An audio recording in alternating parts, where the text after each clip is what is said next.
Hey, folks, I'm KP Burke. What if I told you, all right, what if I told you that one time there was a meeting of all of the mega villains, maybe this thing called the Mafia, and they were all in one tiny place, just like the old cartoons like Dick Tracy or like scenes right out of The Godfather, and it was an actual meeting that took place in a sleepy town in western New York, okay? Not Woodstock, folks, not Woodstock, but one tiny meeting with all of the heads of the Mafia of the entire United States of America, and up to this point, J. Edgar Hoover wasn't even willing to admit that it existed, and now there's actual proof that not only does this thing exist, but they're all hanging out in one giant basement.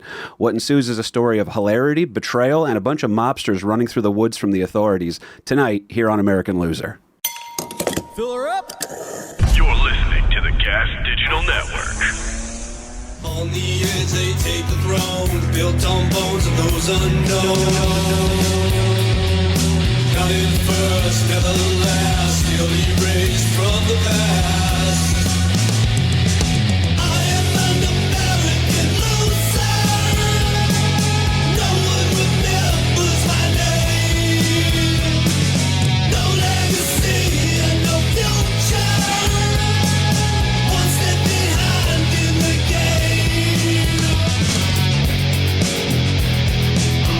Right, folks, we are back. I hope that cold open sold you, folks. We're telling a great story here tonight. The story is called the infamous Apalachin Meeting.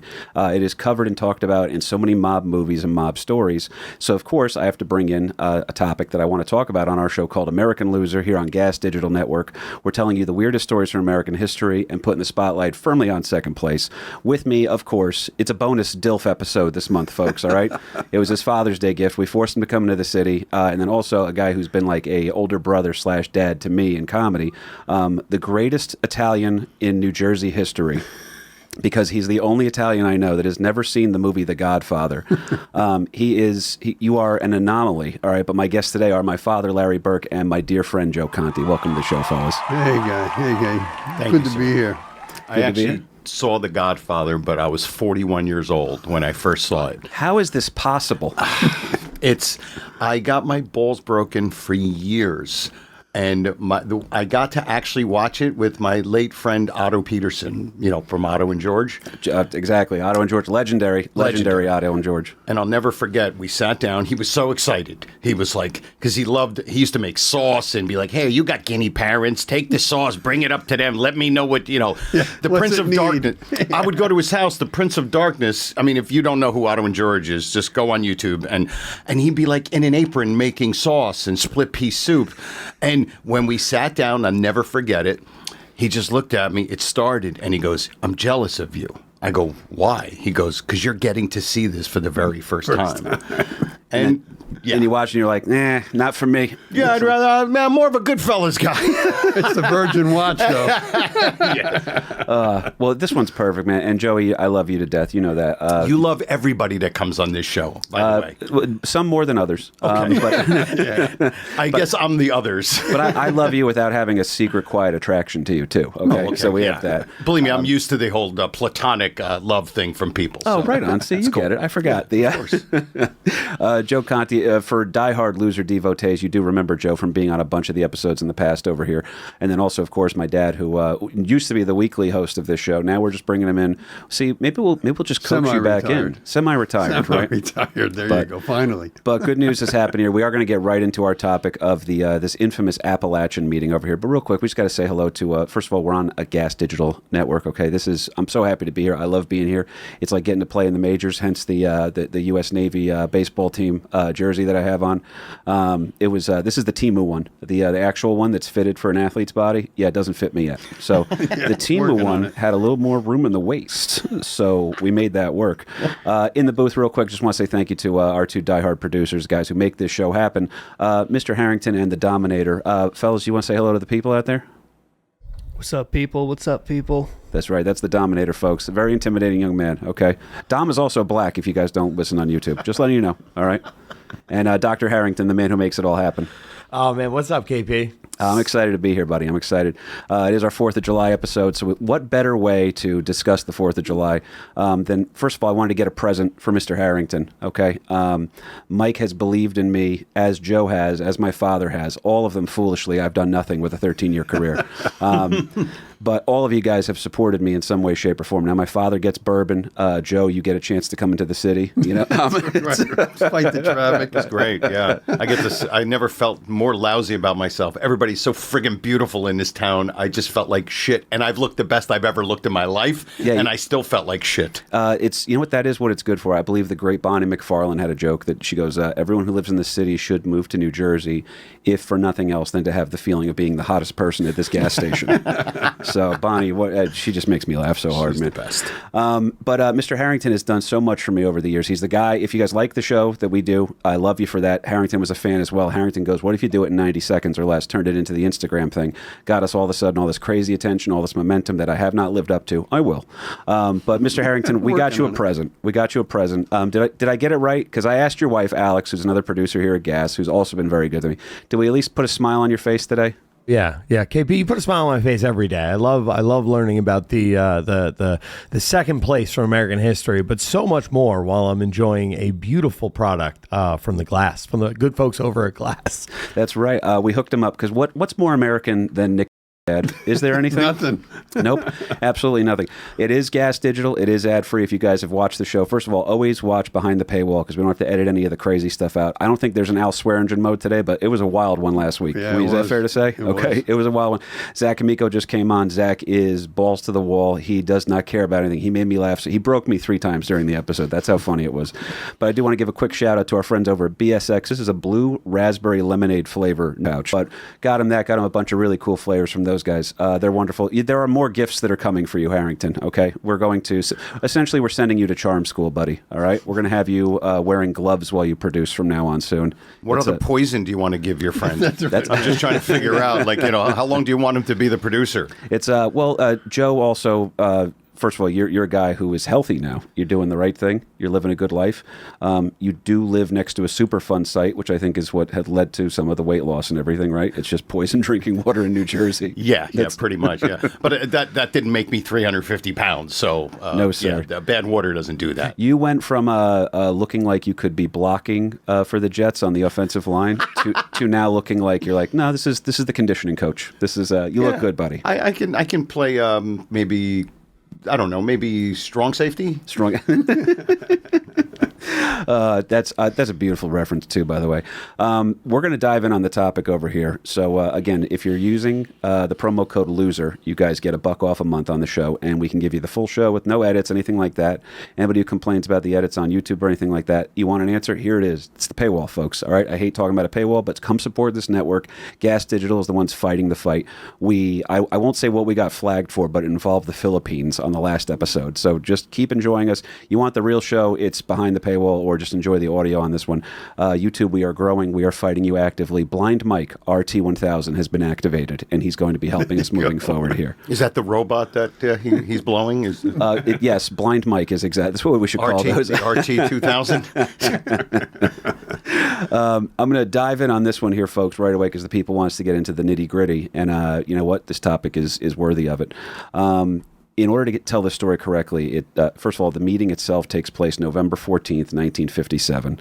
It's in a sleepy town in New York called Apalachin, which is just west of Binghamton, which is, it's not, you hear about something crazy and wild going off in like the quiet New York area. You think Woodstock, right? Yeah.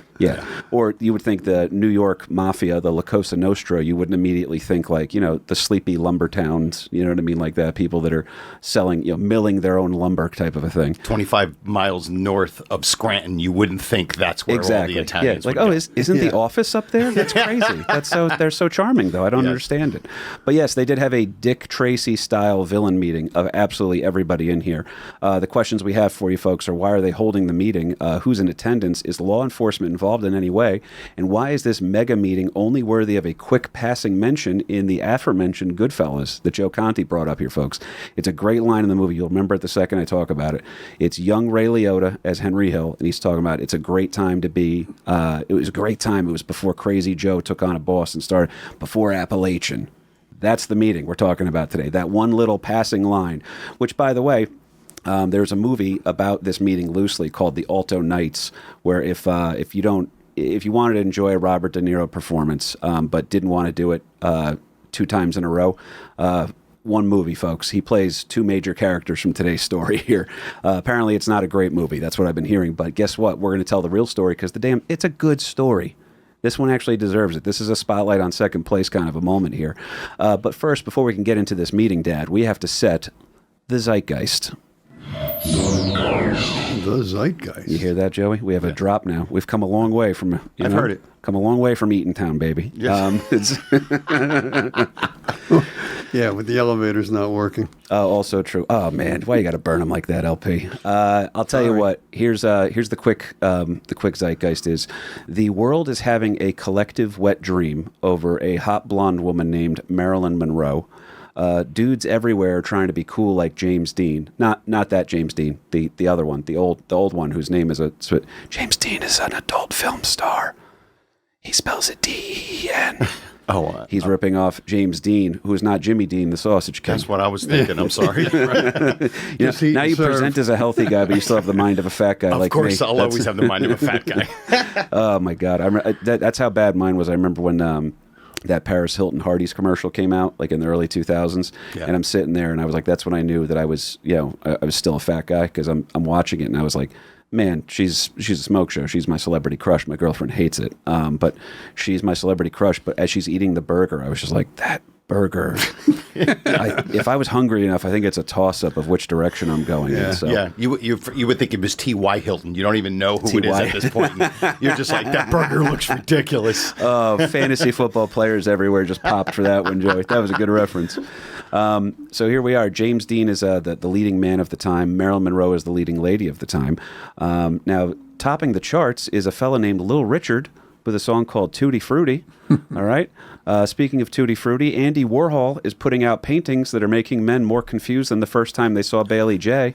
Right? A lot going on over there. People are confused. Andy Warhol, pretty wild, pretty ahead of it. People hear his name, they associate him with the 60s in the counterclass. That's once he was beloved. In the 50s, he was just weird. Right? It's like being David Bowie like a week before, the music comes out and you're just like, why is this guy wearing a cape everywhere? I don't understand him. But Dwight Eisenhower is our president. The Braves are World Series champions. Big up, Atlanta. Oh, hang on. I'm sorry. The Milwaukee Braves are world champions. Before they went south. This is a pre-Maddox era for them. Pre-Maddox. That's what we go for. Greatest pitcher of all time, in my opinion. But J. Edgar Hoover is also refusing to embrace the truth, the burning truth that he knew within his loins. J. Edgar Hoover was struggling with this, Dad. He was yearning to be free from this burden, finally wanting to admit what was obvious to so many. Organized crime was more prevalent than the FBI thought. You thought it was going to be something else. Still, Kev, it wasn't the Mafia. It was just an Italian social club. That's all. Right. It's the Knights of Columbus. They get together, right? Joe's dad had a paper route. Everybody has paper routes in their 50s. That's of course. And if you didn't pay your 35 cents, you had to make a phone call. Can you imagine little Italian mobsters doing a paper route? That would just be fantastic. I imagine it would look like the villain from Space Jam holding everybody up. That's kind of what I always went with on that. But no, it's a good one, man. And by the way, the Mafia, I have a loose fascination with it, but it's very funny. The two organizations that I would read the history of, and I'm like, this is insane. Three organizations, rather, all of them problematic, right? But all three of them would not have me as a member, which made me laugh. The Italian Mafia they would not allow me to be as Kevin Patrick Burke. They wouldn't. I could be a friend of the club, but I couldn't be in the club, right? Yeah. An associate, but not You a would be member. able to bring Spider to the hospital. That's right. Well, interestingly enough, Jimmy Conway in the movie, the real life guy that they talk about is Jimmy Burke.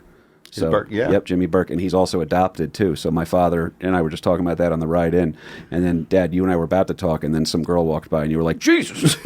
Right. Squirrel.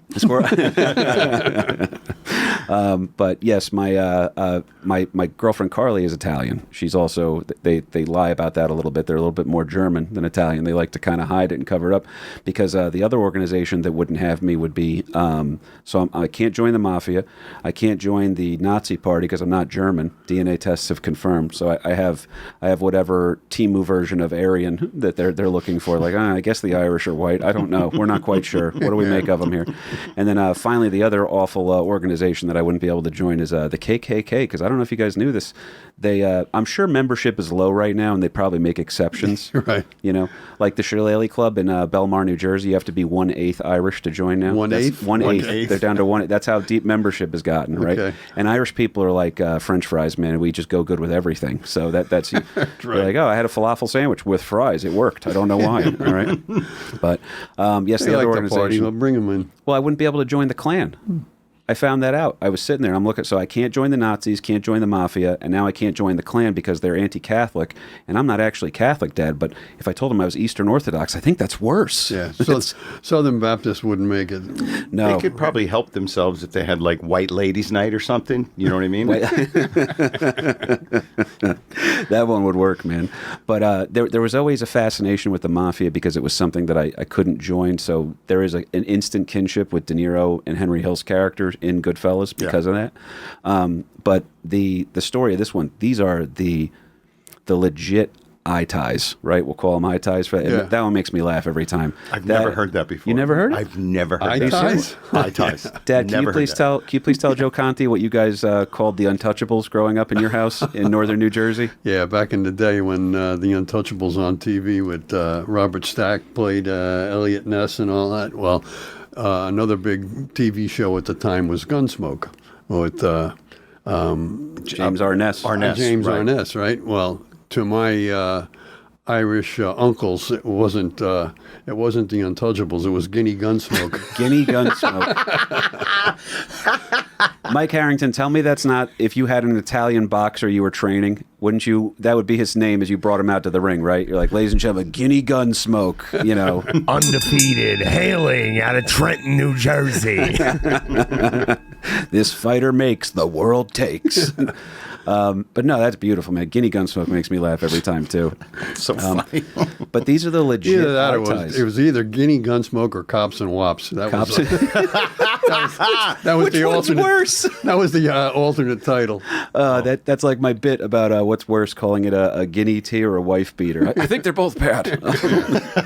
But this story is a pre-diversity era for the American Mafia. Yeah, there you go. Okay, all things American get 1950s, diverse. Yeah, we weren't. They didn't have doing- any DEI hires in this. No, there's in this no DEI organization? hires at this All right. particular time for La Cosa Nostra. But the big names in this story are very plentiful here. This is the old school. I mean, this is how funny the Italians were with this stuff. We're saying Italians, but that's not even what we mean. At this particular time, La Cosa Nostra is, what do you mean he's not Sicilian? Yeah, you go. I was So- going to say that membership rolls in the La Costa Nostra was being questioned right there. That if you weren't old world Sicilian heritage, that you might be Italian, but if you're not Sicilian, you're not joining this club. You know Exactly. It was. And maybe, you better have maybe you a could run police- numbers for us. That's Yeah. about it. Right. Sicilians have that naturally. Like Sicilians, like me being Italian, but I'm not Sicilian.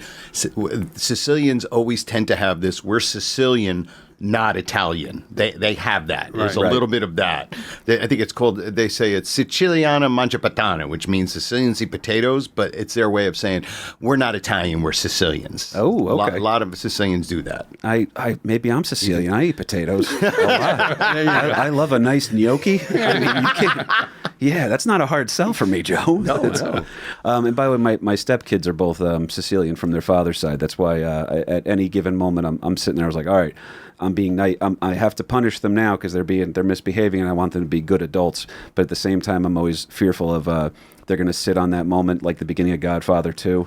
And I'll just look over, and there's just a severed horse's head in my bed. And I've waited this many years for revenge on UKP. But And you know how you know you're not Italian? Because you say Sicilian. No Italian says You're kidding me. Sicilian. What do you got? It's Sicilian. Yeah, I know it's a little thing, but Sicilian, that's like if you say, hey, we got the regatta, ricotta. They would freak people. So this is why it's important. I always like to have, it's important to have guests to help us with the pronunciation because it's just too dumb. Mix from Jersey. That's really Right. what, it's a shop teacher and a guy who cuts trees down. And he's not good at it. Okay, It's like that He's a good- mozzarella cheese too. Woods. well, we had Tara on. Tara Candace Tracy, and I adore her. She got so frustrated in a good way that she actually pulled my iPad over and she goes, let me just pronounce these for you. You're getting all of them wrong. So, and Harrington, by the way, has brought another Italian into the world because his daughter's Italian. right? So they're slowly sneaking into the country still, okay, via via beautiful marriages. But this story in particular is interesting because we got some big names here, and LP, I'm going to set you up for success in a minute. The big names in the story are plentiful, but for ease of storytelling, I'm going to try to break it down like this. This is the easiest way to tell this story. We will start with our host. Just like any comedy show, the most important guy in the show is the host, okay? Joseph Barber, okay, a.k.a. Joe the Barber. He is the capo regime of the Buffalo mob family. So you wouldn't, again, you hear mafia, you immediately think Manhattan, maybe Brooklyn, maybe a weird meeting in Queens or something like that. You don't immediately think Buffalo. It's not, you don't picture, picnic tables being broken and, wild tailgates. But hey, Tony, we're going over the Niagara Falls in a barrel over the weekend. You want to come and hang out? I got a scam going. We're gonna sell picnic tables outside the tailgate, but we're marking them up 100%. That's right. Yeah. All right. So Bring the wings. But you wouldn't expect it. Oh my God, that is buffalo sauce coming from Buffalo. That's one of those things where I was like, that's too on the nose. That wouldn't make sense. But no, beautiful sauce. Joe the Barber, by the way, widely respected man. He has come up through the ranks doing hits, and most importantly, like Joe was kind of alluding to, he's born in Sicily. So when you're born there, that's old school, made it on the other side. My father called it the old sod because that's how Irish he is. He goes, they don't call it the old sod on the other? Yeah. Old sod. That leads us to the what. Okay, now the what of the story is this. Joe the Barber is going to host a meeting that will be attended by over 100 mobsters, okay, to discuss the current structure of organized crime in America and internationally, literally internationally. This is Cuba, Italy, people from Canada, I believe, are involved as well. That's how widespread this criminal conspiracy is, which is why it's so funny that J. Edgar Hoover is denying that it exists. Yeah. I think he doesn't want to admit it exists because he doesn't know how to control it yet. Because Hoover wildly, there's times you love him in American history where you're like, thank God he was on our side. And then there's other times in American history where you're like, God, this guy... I don't know how he got away with it for so long. He also denies that there's a size 14 dress in his closet. So that's we kind of uncovered that one. That's such a good. If you ever think that people don't have the same sense of humor, like they always say that intelligence has not gone up. Awareness has gone up, but intelligence has not gone up. Intelligence it stayed relatively the same. But the sense of humor they had back then.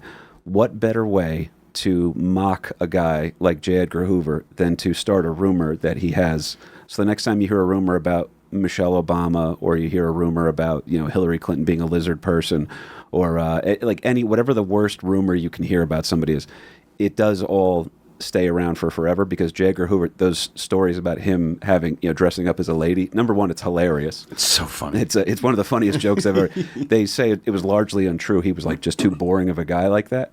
But it was just because people wanted to mock him that they went with it, which is a hysterical joke. Now you also got to remember too that by this time frame in '57, J. Edgar's always just getting over the whole Red Scare thing with Senator McCarthy and everybody in the government is a communist. And so now are we searching for the Italian mobsters, or are we looking for the commies? I mean, the whole thing was McCarthy is one of our best episodes. Conspiracy theories are all over the place with what's going 100%. on. J. Edgar had his own episode as well. One of my favorites. The entire back catalog is available on Gas Digital. Join up the network, get the whole back catalog, and enjoy where we don't have to edit the stuff out, guys. This is the joy of the show for me, is getting to tell you guys the story the way I want and not trying to talk around. I don't like the idea that the government's tapping our podcast. You know what I mean? But they're listening. Well, you'd think this is why they're listening too, because if they're not paying attention, the entire La Cosa Nostra is going to have a meeting. The mafia, the mafia version of Bilderberg, essentially. It's this infamous. See, you guys get Bilderberg. That made me laugh. For a second, I said Build-A-Bear. I'm like, what are we doing here? Is this a Disney show? Yeah, Joe the Barber. He's having everybody. Oh, we're making a bear. Everybody gets a bear. This bear thinks you owe him 3 points on the vig. That's what this bear thinks. You notice this bear over here? He doesn't have a left hand. No, he doesn't. That bear's gone. And he had his hand in the honey jar. You know what I mean? What happened? What happened to that bear over there? I don't. No tongue. There was no bear. What do you think? I've never seen him. There's no such thing as bears. It's that the beauty of it is this. Even this is what I love about the mafia, and I'm being serious about this. Yes, there's crime. Yes, there's some wild violence that comes with it. You're about to get into that for us, LP. But what I love is that they're honest. These are honest crooks. They're not pretending there's something else. They're like, oh, I'm a businessman and I do this. And everybody knows I do this. You just don't say the quiet part out loud, as opposed to something like the CIA that presents itself as, well, we're going to protect the world. We're also going to do all the same stuff the mafia does. We're just going to, you don't talk about our bad stuff. We only talk about the mob's bad stuff. We ignore the good stuff. You talk about our good stuff and we'll ignore the bad stuff. So those two against each other, I don't know who I'm rooting for, because it's like watching pro wrestling. You're like, I know this guy's a heel, but he's a compelling heel. You know what I mean? So, but the reason why this meeting is going on over here is that there's a couple things that have to get sorted out. This is going to become the most famous, or infamous rather, meeting in American Mafia history and American law enforcement history. How did J. Edgar and his Bureau of Investigations, I forget exactly when the term FBI came out, but he was the Bureau of Investigations prior to this, and he winds up looking like a real fool in this whole story, because it's New York State troopers that wind up figuring out that this giant meeting of over 100 mafiosos is taking place in a sleepy little town in upstate New York. A bunch of these guys, when the meeting does get raided, just picture for a minute, if you will, that you've seen Sopranos, right? Yeah. Okay, one of the ultimate episodes of The Sopranos is Pine Barrens, right? We just talked about it on the episode with Zach with the Jersey Devil. It's hysterical watching Christopher and Paulie, two very tough guys out of their element, sitting there like eating ketchup packets in an abandoned van, like shivering because they're both wearing designer Italian shoes in the woods in the snow. So that's hilarious. That happened at this meeting of the mobsters that during the raid, the ones who ran off into the woods, right? They're literally, it's a bunch of straight up city Italians, mobbed up dudes hiding in the woods from, hoping that they'd rather see a bear than, an actual police officer at this point. Right. But there was a moment where the fear was palpable on both sides. Weren't they out there for hours and hours before they ended up getting caught? So it's a couple. What they actually some of the guys say, that took off, right? Some guys did get away. Some guys were caught or apprehended, and It comes back to Sopranos too. It's that one where Johnny Sack gets arrested, but Tony uses the bear path to sneak all the way back to his house. In the snow, right? He gets through his backyard. Yes. So, Sopranos was a very wide awake show. They pulled from a lot of history on that one here. This particular meeting takes place in Apalachin, New York, at Joe the Barber's sleepy country estate. The meeting was scouted out. This is how they caught them. Okay, we're doing our little kind of loser way of telling the story in a backwards fashion. A little Tarantino for you. But the meeting is being scouted out by a state trooper named Edgar D. Croswell. Now, this state trooper noticed that a year prior to this meeting, a very well-known and downright scary mobster, Loserception, folks, first one on the new network, pretty happy about this, a guy named Carmine Galante, who we just covered on here, who was the most sociopathic gangster of all. Tara Candace Tracy says he's actually a great guy once you get to know him. But I'm sure he is. He had been driving around without a license and had a heavy, heavy criminal background. So when the state trooper pulls this guy over near Joe the Barber's house, that's when they say, I wonder what this Joe Barber guy is, because he was a soft drink mogul. That's what he was doing. He had a Canada Dry factory, and his only real charges was that he had, I think he had bought $20,000 of illegal sugar. Is that right, Dad?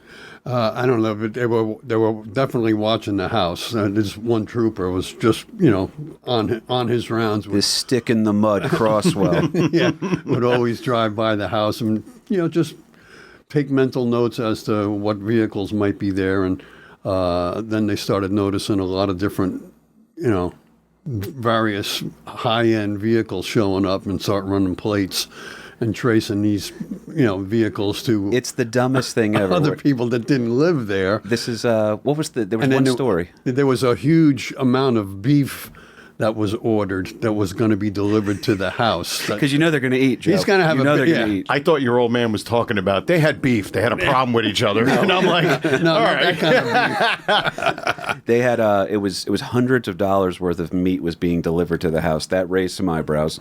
Also, Joe the Barber's son was making massive hotel reservations. It was like Harrington was like, picture trying to run Skankfest, and then the government is like, I think there's a comedy festival going on at Joe the Barber's house. No way, no way.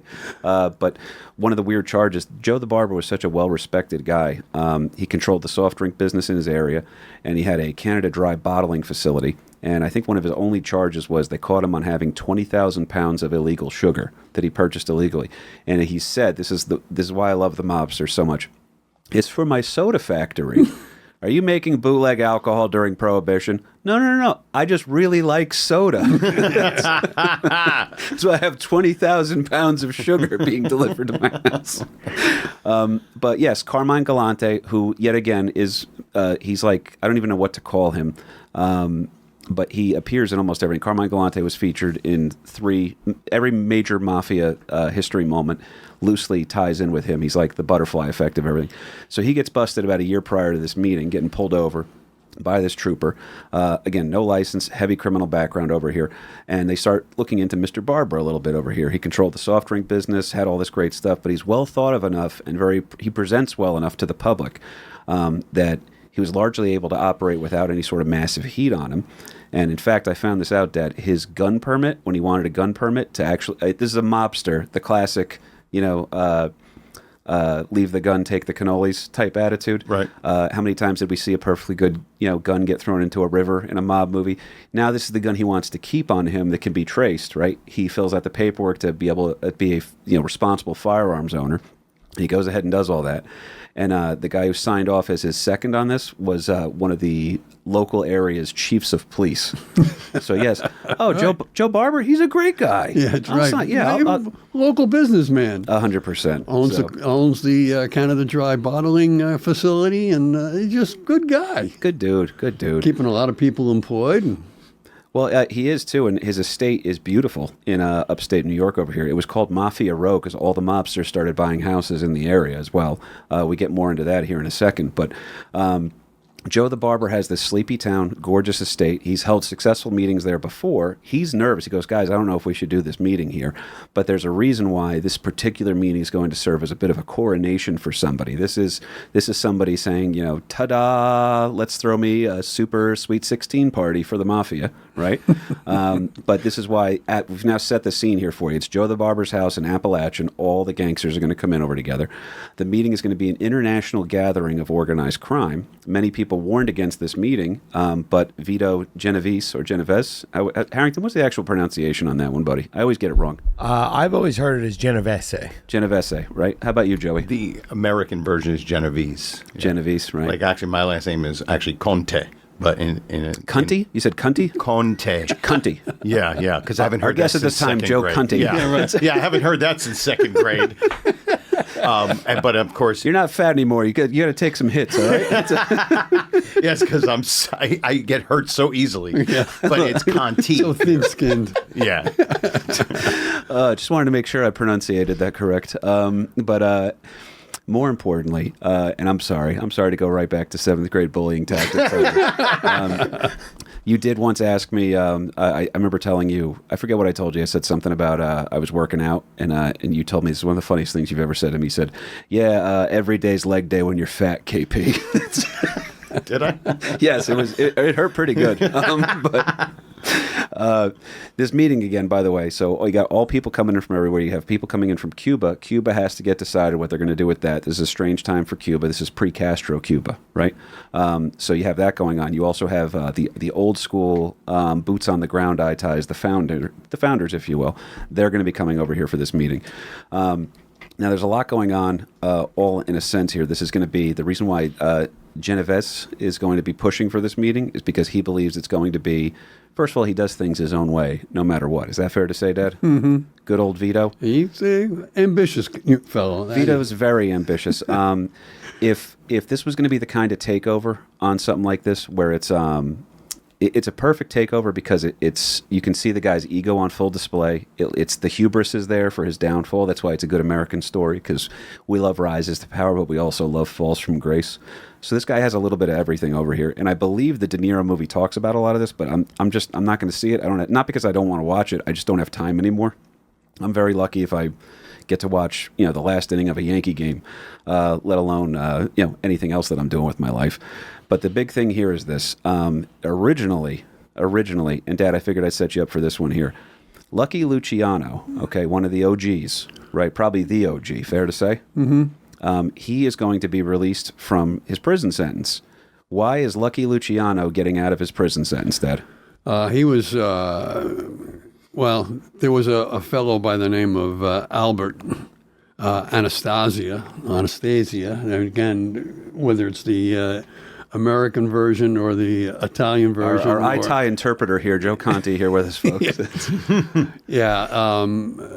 Who had some connections with Mr. Luciano and was able to wrangle a deal that he would be able to take care of the docks. This is again now during the Second World War, that he would take care of the docks, that the Allies wouldn't have any problems with Nazi infiltrators coming into the docks, because he knows some people that control the docks.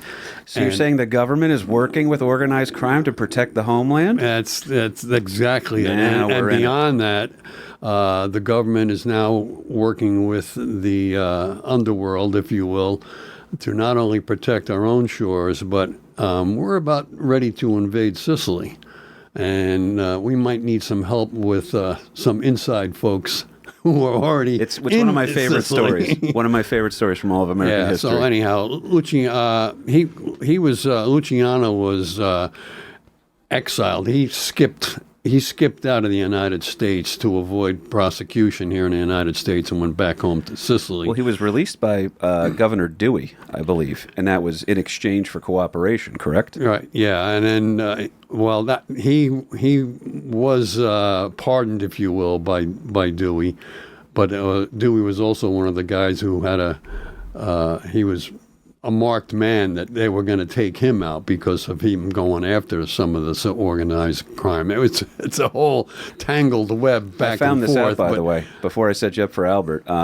I found this out. So it was Governor Dewey, who will lose an election to FDR, right? He does try to unseat the incumbent.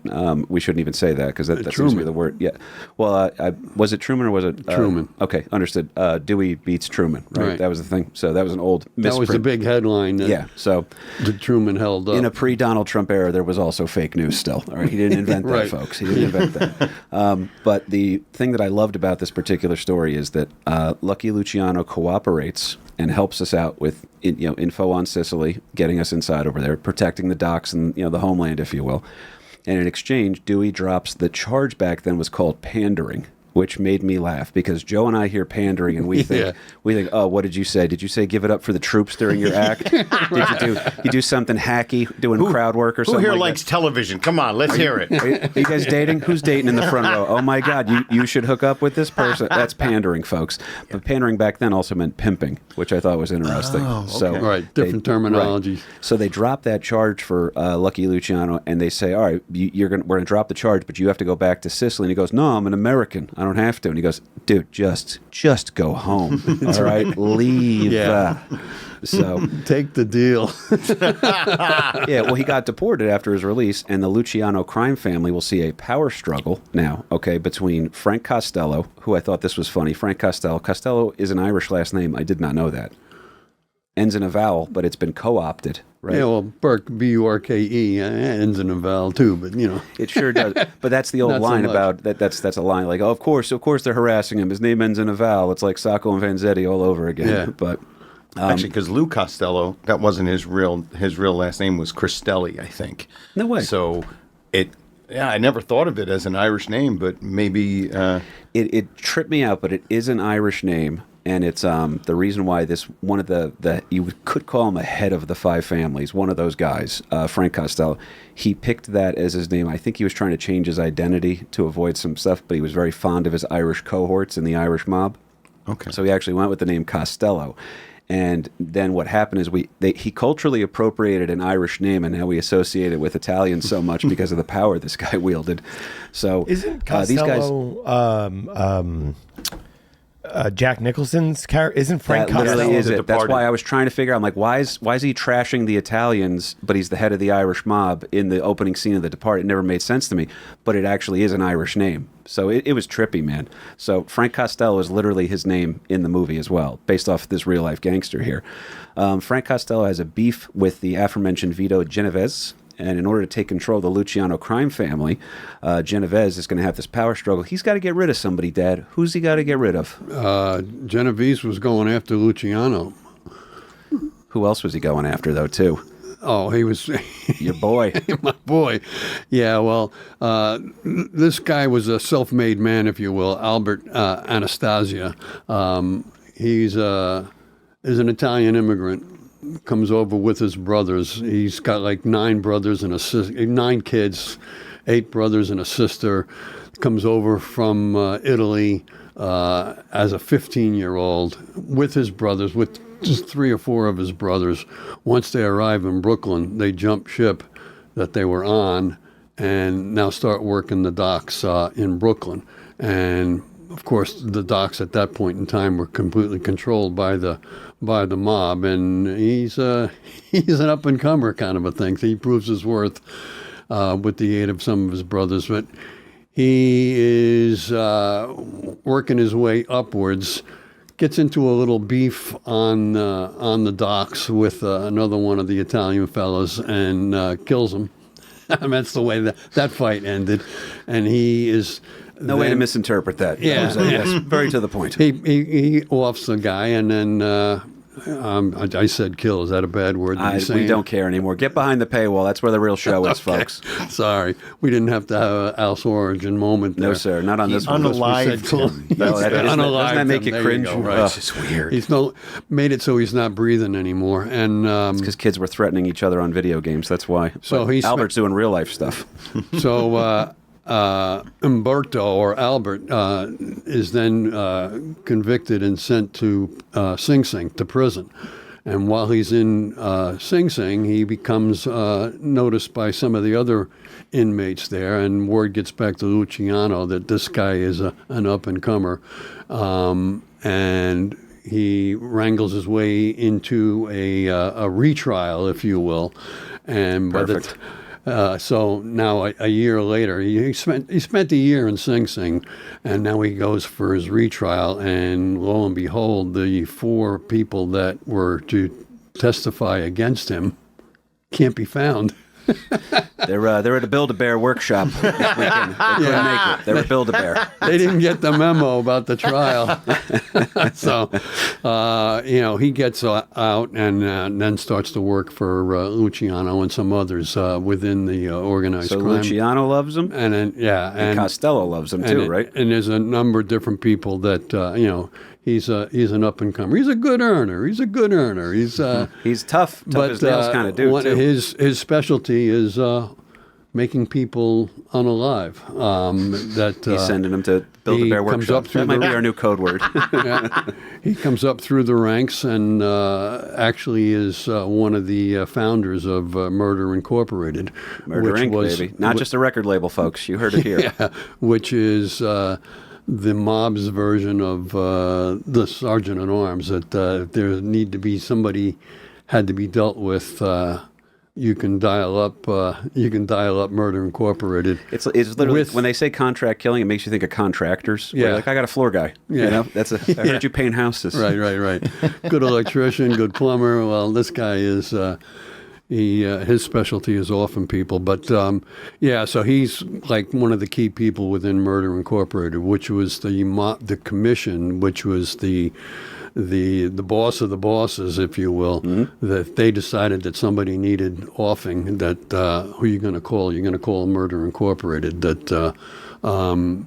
So he's a very talented person, and he comes up through the ranks. And he has a particular set of skills, Dad. A particular set of skills that it's really the number of people that he and the rest of his cronies within Murder Incorporated actually offed is still in question as to... Until they drain the East River, we're not going to quite know just how effective they were. So, but he's an ambitious guy, and he's his thousands of COVID comorbidities were dug up today. Yeah, I mean, any guy that's given the nickname the Mad Hatter or the Lord High Executioner, I mean, that's a name that kind of that's supposed to be a Scottish noble, not a dude from Italy. The Lord High Executioner. That's a pretty good nickname. Yeah.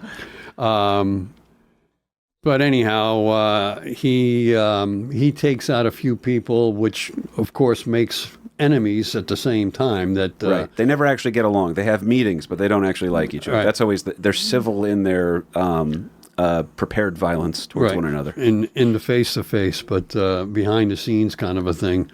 kill that son of a bitch because he's getting a little too into our territory, or Our friend's gotta trying to go control away. our side of the street, kind of a thing.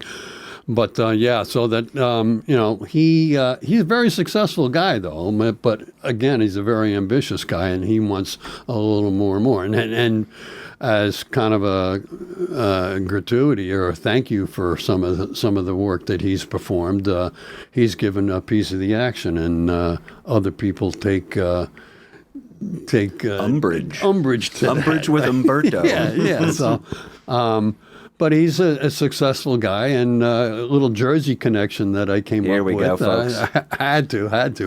That he buys or has a house built in our own Fort Lee, New Jersey. Hang on, I know somebody from there. Yeah. I know somebody from there too. But and again, the sign of the times, if you will, too. The George Washington Bridge is now built, so you don't have to go back and forth to the city or to the Brooklyn docks to run things.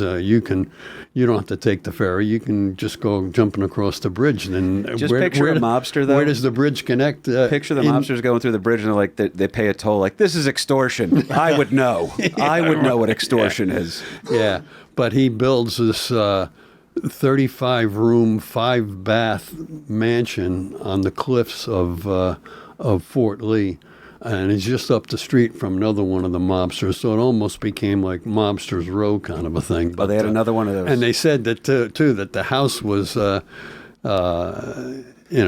Picture them selling that. The realtor, like, you'll love this neighborhood. It's quiet. There's no crime. Well, just your neighbors, but but you're also, you know them. You were my referral, so it's all Right. good. Yes, no outside crime. Just us, us on this cul-de-sac. And the house is hinted at that there's false walls, and some of the rooms have floor drains. Oh boy! Wow. So that Oh, boy. when you bring home the deer from upstate New York, that you can butcher the deer right in your own basement and have it drain right into the floor drain. It's either that or Diddy parties, right? It's one of the two. It's one of the two. And he was there for almost 20 years, kind of a thing. And once Albert met his demise In one of the most famous mafia hits of all time.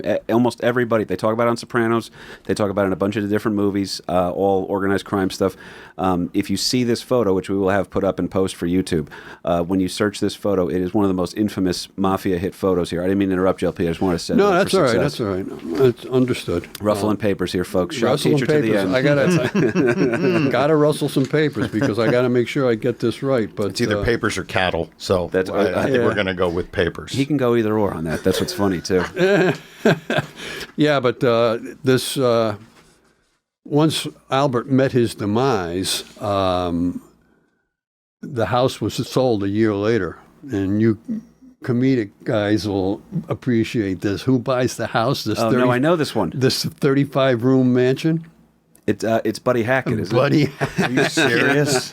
so Buddy must have been making some pretty good coin to buy the house that was once owned by Albert Anastasia. Or he got a sweet discount on it once he found out how many people just never left in there. Right. Little cockroach motel action for you. It's like buying that great car that somebody died in, right? Well, maybe I don't really.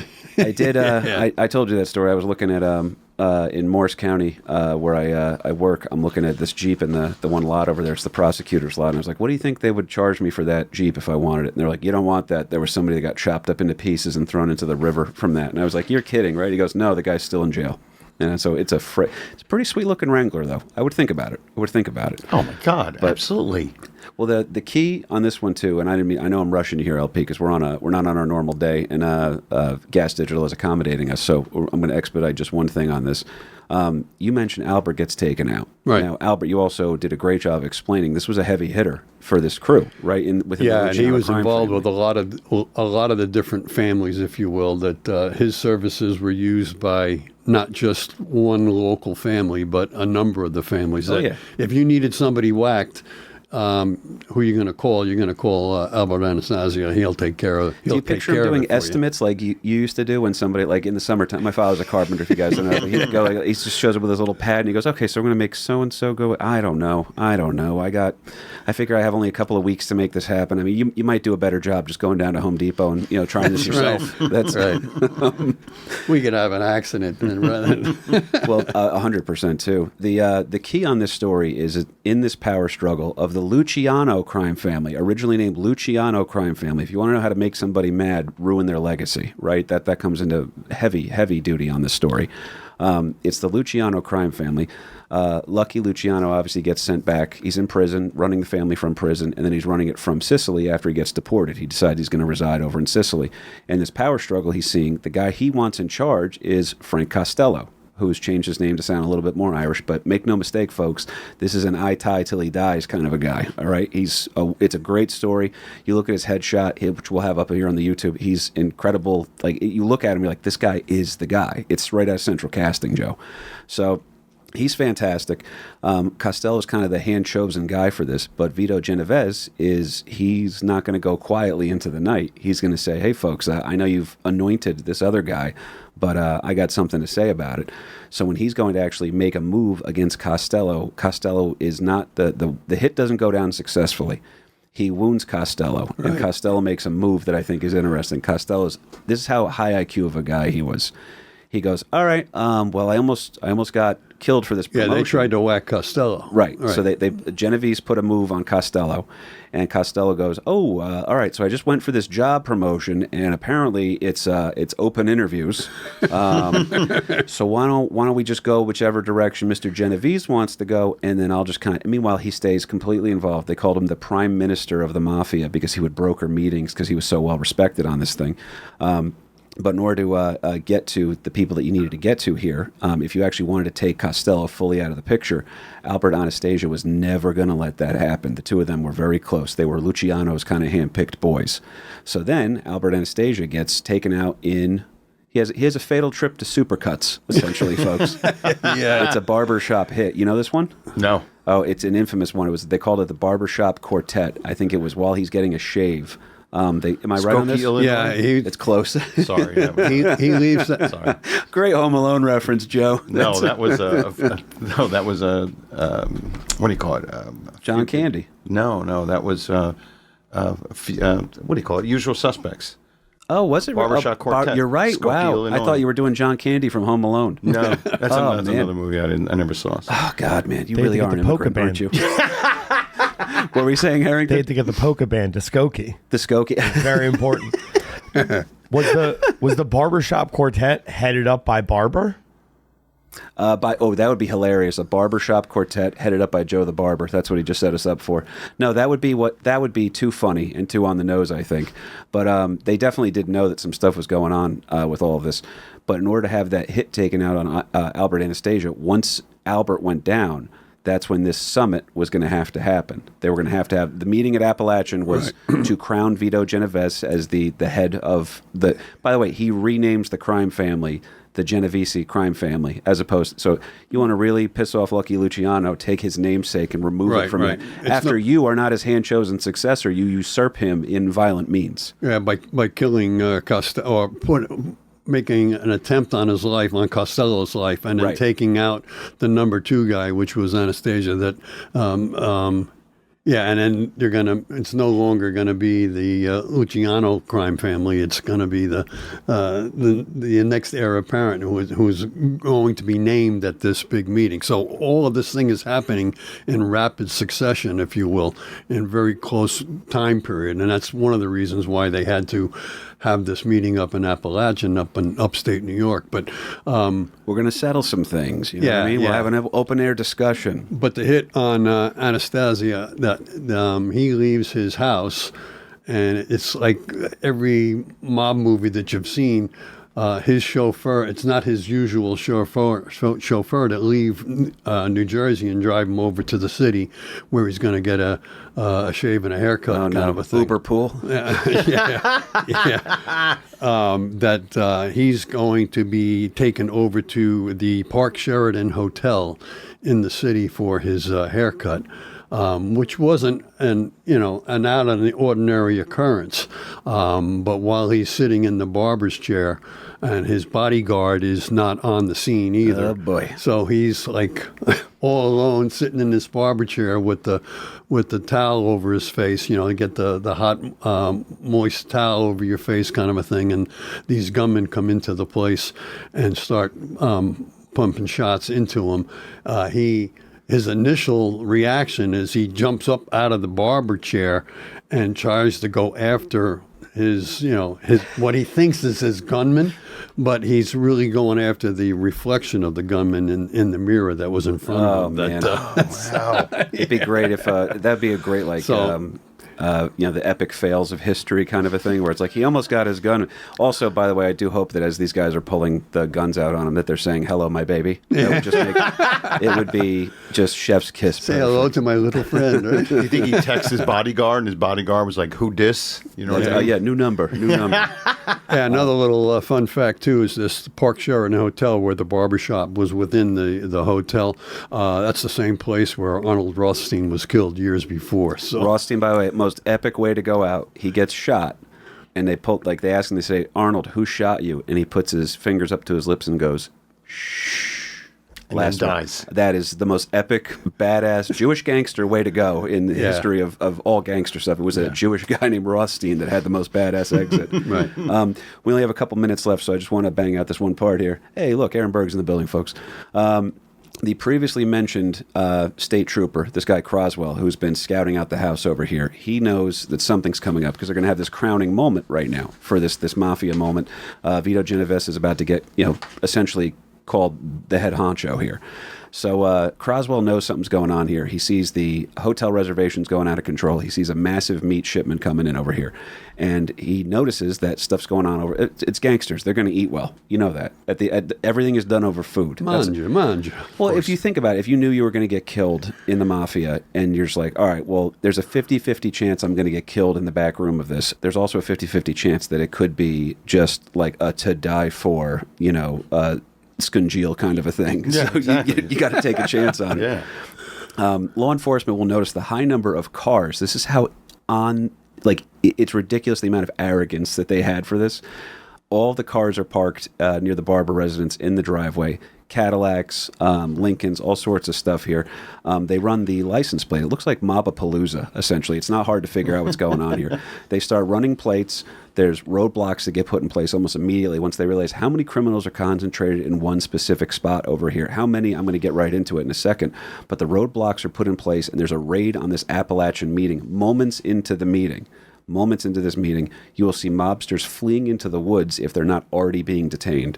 Among the big names and arrested/detained would include Russell Buffalino, who is the head of the Philly mob, played by Joe Pesci in The Irishman, Carlo Gambino, the namesake of the OG Gambinos, Joe Profaci, the boss of the Colombo crime family. Colombo crime family, by the way, most known for solving mysteries and wearing trench coats. Just one more thing. Just one more thing. I have a question about this meeting. Also detained, by the way, are capos, underbosses, and bosses from the North Jersey crime family. Bosses in Cleveland, Pittsburgh, Tampa, Philly, Los Angeles, almost every. This is my favorite part. This is why I admire the Italian mafia to a certain degree. I have a healthy respect for them because they're playful with it. Every single person questioned. This is over 100 mobsters from Cuba, Italy, the East Coast, and the Midwest, all the way to L.A., are all questioned, why are you here? And they all give the exact same answer. Picture them all saying it at once. This is their I am Spartacus moment, Joe. This is how good this is. And why were you here today for this meeting? I had heard that Joe the Barber wasn't feeling well, so I decided to stop in and visit him. Every single guy gave the same answer. So... The big ticket item here, though, is that Vito Genovese and his top men are all apprehended. What was to be Vito's crowning moment is now turned into the biggest mistake in mafia history, and the aftermath ggets wild and very deep-cutting here, folks. After years of denying the existence of organized crime, FBI Director J. Edgar Hoover is finally forced to admit, he goes, I know we always used to make fun of you guys for talking about that deep state thing, but anyway, they were all at a meeting together, and apparently it's all real, and yes, we're going to be looking into it much more earnestly. See, now you got to wonder, was he just that clueless and bad at his job, or did he not want to admit that he knew something was going on, but he couldn't figure out what the scoop was? right? Did they change it to FBI now because it's the Federal Bureau of Italians. How you doing, huh? Hey. Somewhere there's a comedian out there right now who goes, we should, that's going to make a good T-shirt. We're going to make a T-shirt out of that. So, but yes, he now has to admit this, that the mafia is real, it does exist, now he's got to turn the heat on him like never before. Now, the blame within La Cosa Nostra is thrown in various directions. Magadino, who's the boss of Buffalo, he will see an attempt that gets made on his life when a grenade gets thrown into his window and does not detonate. So Magadino is now in trouble for attending this meeting and getting busted over here. Joe the Barber will see the full extent of the United States government come down on him with, by the way, what do we do when somebody's in trouble? Right now, we give them, we put a Me Too type attack on somebody to discredit them.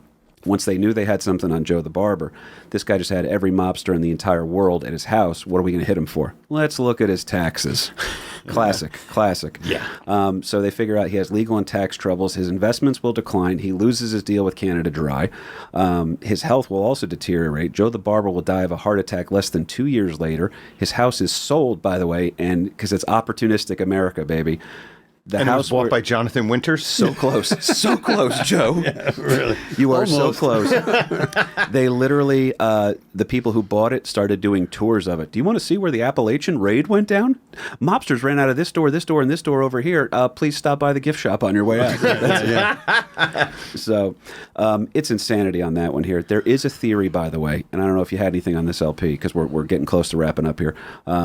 There is a theory that the meeting was set up for failure. So there's a conspiracy inside the criminal conspiracy. What was that conspiracy? No, I was just that was just it. I mean that not everybody was convinced that this meeting wasn't supposed to be raided by the cops. That is it just that one state trooper who happened to notice the out of state license plate or whatever? Stick in the mud. Yeah. That and how come the FBI wasn't really as heavily involved as they might have been or should have been. Absolutely. With this. Nobody's keeping tabs on these guys. What's going on? What they're spinning up, though, they're spinning up this idea that Frank Costello and Lucky Luciano might have said, let's let Genovese have his moment, right?